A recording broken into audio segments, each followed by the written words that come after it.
Thomas, bonjour. Bonjour. Écoute, on est sur le lancement de Windows Phone 7. Que fais-tu chez Microsoft? Donc, je suis le directeur de la division plateforme et écosystème, donc je suis membre du comité exécutif de chez Microsoft en charge de tout ce qui est nouveau et notamment des innovations sur les plateformes mobiles.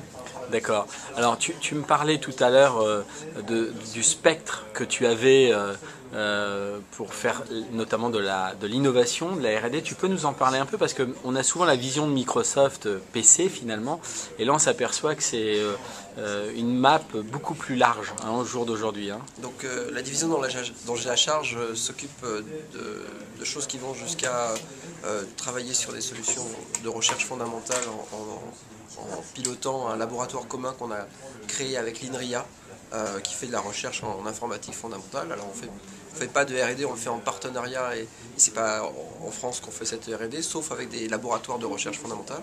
Et ça va jusqu'à développer des solutions de cloud computing autour de notre plateforme Azure pour des grandes entreprises. Donc on a un spectre très large, en passant par le mobile, parler de développer des jeux pour Natal, qui est notre nouvelle plateforme avec reconnaissance des gestes et de la parole pour les jeux vidéo. Donc c'est très divers. Les technologies de Microsoft sont cohérentes et sont présentes en fait des services vers les utilisateurs finaux, vers les services pour les grandes entreprises, services online. En fait, c'est très vaste. On est le premier éditeur de logiciels mondial.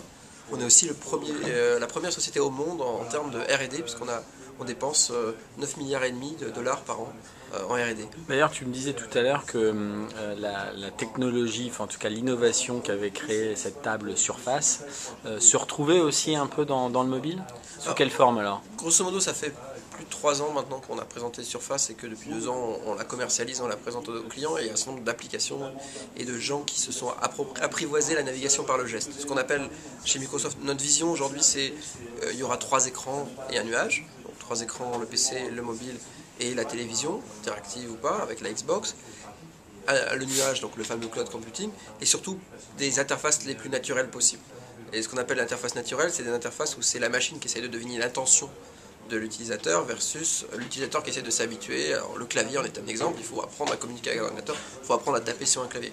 On se rend compte que c'est très segmentant, ça empêche les gens de s'approprier les technologies.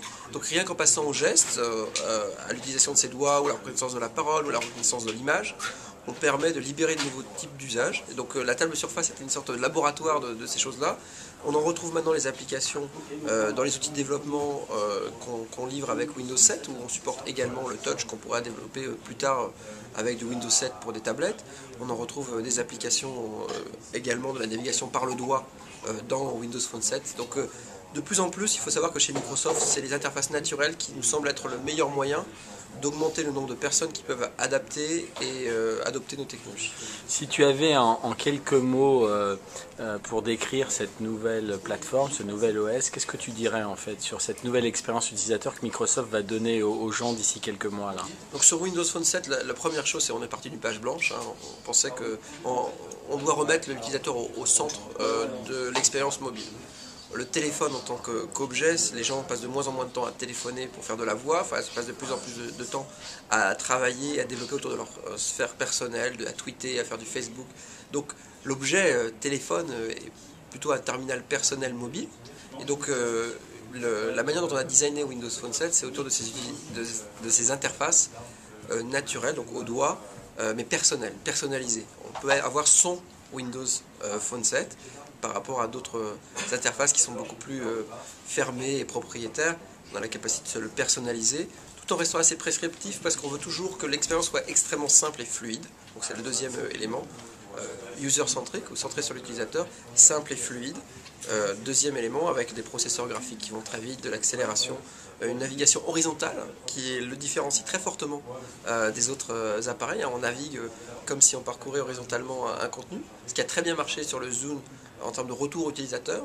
Et donc le dernier point, c'est cette notion d'hub ou d'univers qu'on crée à l'intérieur du téléphone pour que certaines familles d'applications d'usage se retrouvent. Donc il y aura moi, mon carnet d'adresse, mes applications de productivité autour d'Office, mon espace de jeu. Et d'ailleurs, Nicolas, dans sa présentation, a dit une chose intéressante. Là, plus au niveau le mobile devient un média à part entière, ça on le sait depuis des années. Il devient social de plus en plus. Et il a dit une chose intéressante. Il a montré qu'on allait pouvoir publier des informations sur une centaine de réseaux sociaux. Oui, il y aura sans toujours fin finalement. Oui, l'important c'est que le web devient social. Ouais. Le mobile devient le moyen d'accès privilégié, le dominant pour accéder au web. Dès lors, il y aura accès grâce à Windows Phone 7 à tous les réseaux sociaux les plus populaires, même si les 100 ne seront pas utilisés. On sait que les gens utilisent 2, 3, 4. Mais c'est de l'intersection de ces cercles, de ces communautés, de ces réseaux sociaux qu'on se définit. Donc on veut faire en sorte que l'objet soit personnel, donc on puisse permettre à chacun de se définir par rapport à l'appartenance à ces différents réseaux sociaux.